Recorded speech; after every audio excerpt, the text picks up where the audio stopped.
जैसा कि आप लोगों ठीक को है। पता है, आज 15 अगस्त है। ठीक है।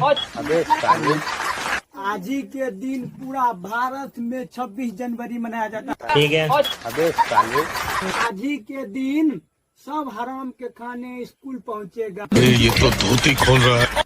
और आज के ही दिन सब माता पिता अपने बच्चों का जबरदस्ती जिलेबी खाने के लिए स्कूल भेजेगा। ये तो धोती खोल रहा है। इतना देर से बकचोदी कर रहे हैं, हम भी हराम के खाने ही के लिए। ठीक है। भाई स्कूल में जिलेबी बन रहा है। चल चल चल चल।